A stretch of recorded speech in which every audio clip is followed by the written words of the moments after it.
রয়েছে তাদের ঘরেও তো বাচ্চা রয়েছে। তো এরকম কোশ্চেন তোমরা অনেকেই করেছো, তার পাশাপাশি বলেছো যে দিদিভাই তোমাদের ঘরের কত দূর হলো। আজকের ভিডিওতে আমি তোমাদেরকে ডিটেলসে শেয়ার করব। মানুষ কিন্তু উপর থেকে দেখেই বিচার করে, তার ভিতরে কি চলছে সেটা কিন্তু দেখে না। নমস্কার, কেমন আছো সবাই? আশা করি সকলেই ভালো আছো। আমার চ্যানেলে সকলকেই স্বাগত জানিয়ে আরও একটি নতুন ভিডিও শুরু করছি। আমরা মানুষরাই হলাম এরকম যে অন্য কেউ কষ্ট থাকলে তার কষ্ট নিয়ে আমরা সমালোচনা করি, হাসি ঠাট্টা তাকে উপহাস করে ব্যঙ্গ করতে থাকি, কিন্তু তার ভেতরটাই কী চলে সেটা কিন্তু আমরা কেউ দেখতে চাই না, বা তার সংসারের মধ্যে কী চলে।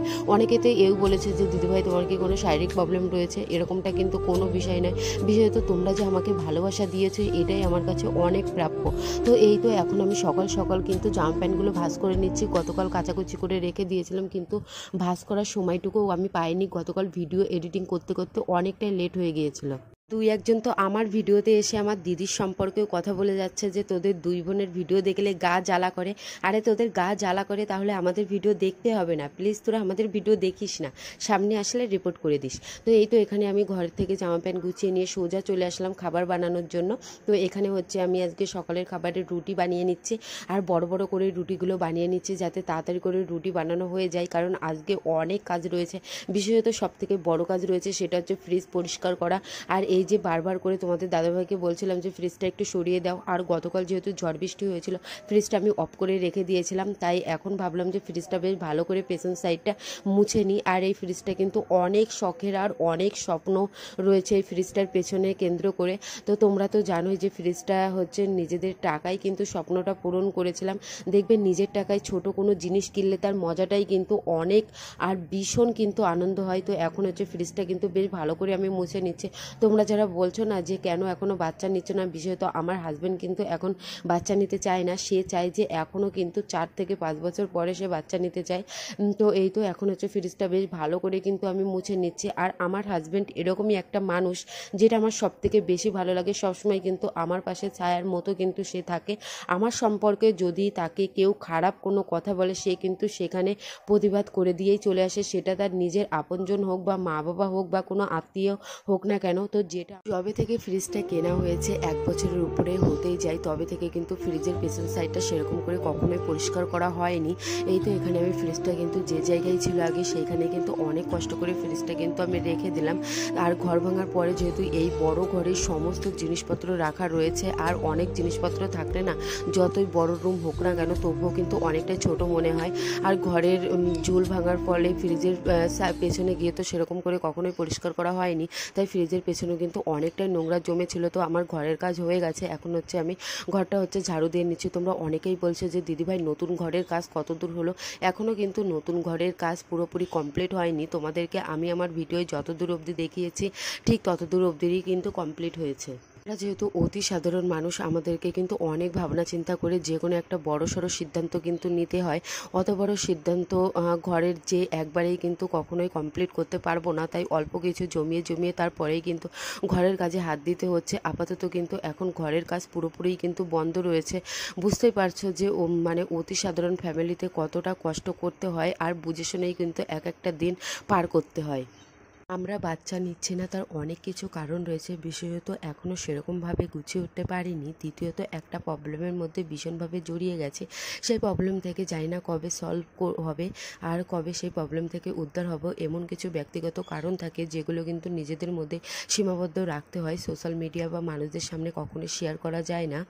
আমার এমন এমন দিনও পার হয়েছে রাত 2-1 অবধি কিন্তু জেগে থাকতে হয়েছে চিন্তার কারণে। চিন্তা হচ্ছে মানুষের জীবনে সবথেকে বিষাক্ত একটা রোগ, যে রোগের কিন্তু কোনো চিকিৎসা হয় না বা ডক্টরও কিন্তু পাওয়া যায় না। তো অনেক বিশেষত কারণে কিন্তু এখনও আমরা বাচ্চা নিতে প্রচুর পরিমাণে ভয় পাচ্ছি। তো যাই হোক, এখন আমার ঘরটা কিন্তু ঝাড়ু দেওয়া হয়ে গেছে, এবার আমি বাইরের সাইডটাও কিন্তু পরিষ্কার করে নেব। এর জন্য অনেকেই অনেক বাজে বাজে কথাবার্তা বলেছে যে এখন নিচ্ছিস না, পরে কিন্তু বুঝতে পারবি।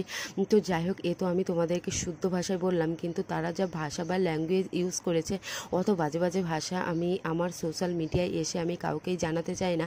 নিজের দুঃখ নিজের অজান্তেই কিন্তু রেখে দিচ্ছি। আর সবসময় আমি কিন্তু আমার ঈশ্বরকেই কিন্তু স্মরণ করে চলি, কারণ তিনি যদি না মারে তাহলে কারোরও কোনো ক্ষমতা নেই যে কাউকে মারার।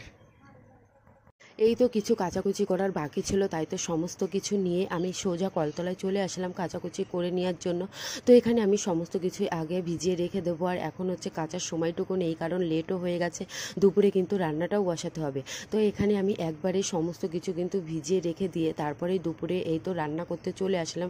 আর উনুন পাটটা সকালবেলাই লেপে নিয়েছিলাম, যেটা তোমাদেরকে আমি শেয়ার করতে পারিনি, কারণ অনেক কিছু কাজকর্ম থাকে যেগুলো শেয়ার করা যায় না আর কি, অফ ক্যামেরায় করে নিতে হয়। ভিডিওতে তোমাদেরকে যতটুকু দেখি ততটুকু দেখেই কিন্তু একটা মানুষকে কখনোই বিচার করা যায় না।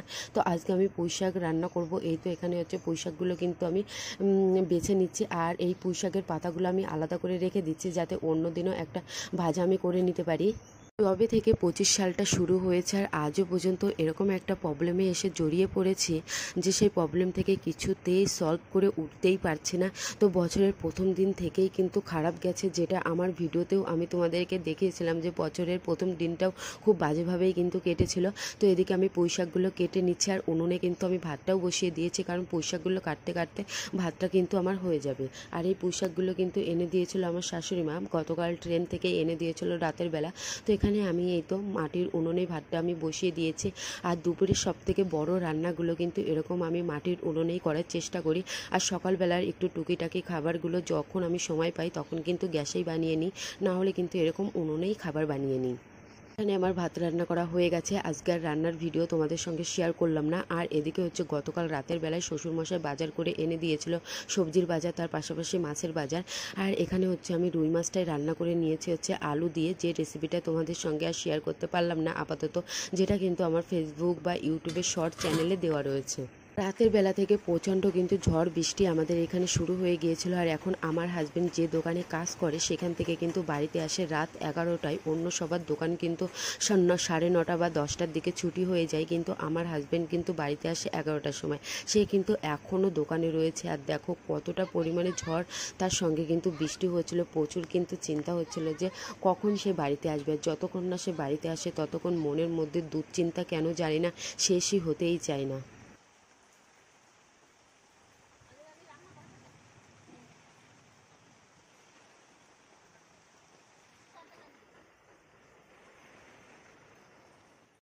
ঝড় থামার বেশ কয়েক মিনিট পরেই কিন্তু আমার হাজব্যান্ড বাড়িতে এসেছিল। আজকে যেহেতু দোকানে সাইকেল নিয়ে গিয়েছিল, এর জন্য তার বাড়ি আসতে আসতে কিন্তু অনেকটা লেট হয়ে গেছে।